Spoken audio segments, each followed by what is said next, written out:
Good evening, everyone. My name is David Mouton, and I'd like to thank you all for coming here and hearing a couple of points that I have to make about some topics that are very important and dear to me. As you all know, we live in an age of increasing violence. It doesn't take much for us to look around and see that the threats of terrorism, as well as the internal threats that we face every day, have affected us as a nation and as well as a country. And as history has shown multiple times through and through, when these threats arise, people need to rise up against these threats and face them accordingly. If we look at Japanese culture, we see the samurai. If we look at Greek mythology, we see the Spartan and the Roman gladiator. And I feel that some of these principles are still applicable today. Just to give you a little bit of background on myself, I'm currently in the United States Air Force, serving as a security forces member. And as a security forces member, we are tasked with the task of public safety. Our job is to watch out for the safety of others, as well as be vigilant to some of the threats that we face today. Given that I've had the opportunity to conduct this job, it's given me an inside perspective as to how important the need for public safety really is, and just how important it is for us as protectors to be armed. Now, to continue with a little bit about myself, I've been stationed in Europe for the past 2 years, and being in Europe has given me the opportunity to be exposed to many different police agencies and to see how they conduct their police work. And something that has struck me as very odd is that there are several countries within Europe that conduct the day-to-day acts of law enforcement without the aid of firearms. I feel that this is a very dangerous mistake, as since the police are the ones who are tasked with the role of public safety, I feel that they should be given the tools in order to conduct their job effectively and ensure that we are able to operate as a society safe and free of harm. Needless to say, our society becomes increasingly violent daily. Threats that we face now were never faced before. Criminals have an unprecedented access to weapons, not to mention the global threat of terrorism that we all face.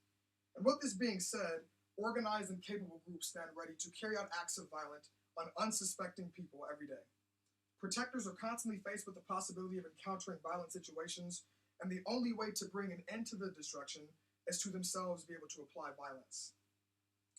As we as a world watch the evolution of terrorism occur, it becomes increasingly clear that no other time has been more trying than this one. And we, as protectors, need to be able to adequately meet and exceed that level of violence in order to protect the innocent people. Now, multiple countries have oftentimes spoke about the internal threats that they face and how they seem insignificant. For example, England, their police officers now for several years have gone without weapons. Norway, in addition to that, and they've said that they're able to conduct their acts of law enforcement without the aid of weapons because the internal threats that they face are not as significant as the ones that we face in the States. However, as we look at these organized terror groups like ISIS, for example, we see that it's no longer necessarily the internal threats that we face, but external threats that we face as well, and they need to be countered.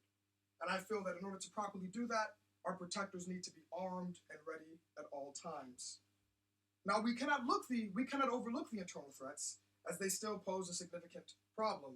If we look at the United States, we have mass killings, we have school shootings, and we are not the only countries that deal with that. Turkey has dealt with mass shootings and school killings, and so has Russia. And yet, we still, in certain countries, overlook that and think that it's okay for our protectors to go unarmed.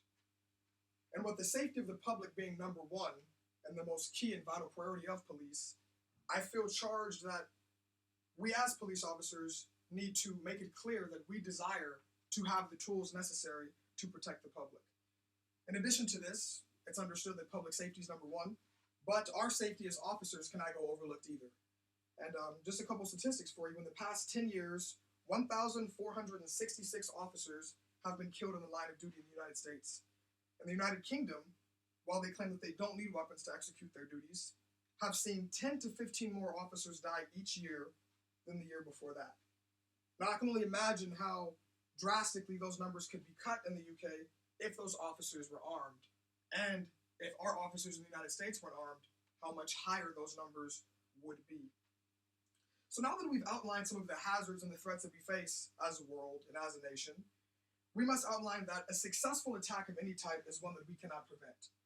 Our intelligence agencies do a phenomenal job of gathering intel and trying to prevent as much as they can, but the successful attack is the one that we do not see coming, and therefore it can only be responded to and the damage mitigated and not completely prevented.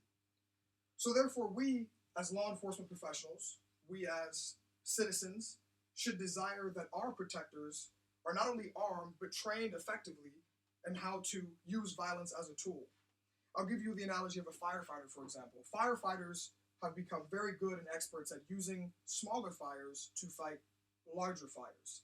And I'm sure you guys have all heard the term fighting fire with fire. Well, the same principle can be applied to law enforcement, as violence, when calculated and measured, can be used as a tool to stop the destruction on a greater level. So as we look at these terror attacks that occur, recently we've had the attack in France, which occurred not only 3 hours away from where I'm stationed and conduct my law enforcement. We also look back to California now and we see the San Bernardino attacks and the level of violence that was able to be executed by 2 individuals or a small team who were armed. And if the officers who responded to those situations did not have weapons themselves, who's to say that the death toll would not be higher? I know countries like Norway, for example, believe in temporarily arming their police in the event that something happens. And while that seems like a noble idea, I'd like to take you back to the point that a successful attack cannot be prevented, only responded to. And so we say, well, what can we do about this? Who can we learn from?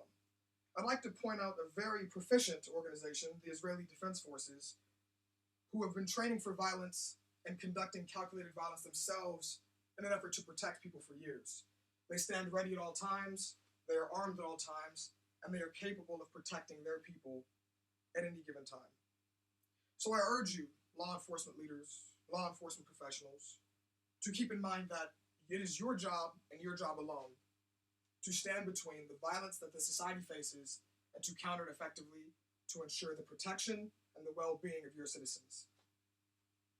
And we as citizens need to understand that our safety matters. Public safety is a number 1 concern for us. For a society does not operate effectively when we do not feel safe. With that being said, we should want our protectors to have the tools, to have the assets, to go forth and meet these threats accordingly. So law enforcement officials, I'll leave you with this. If you care about the safety and the well-being of your citizens, if you value the lives of the people who have entrusted you to protect them, you will equip your police officers, you will equip your protectors with the tools necessary to complete their jobs. The violence will not stop. It will only increase from here. And we cannot prevent it, only respond to it. So I urge you, arm your protectors, train your protectors, and stand ready for anything that could occur, because it is your duty, it is your responsibility, and public safety is a basic human right. I appreciate you guys listening to me, and I hope that you guys enjoyed it.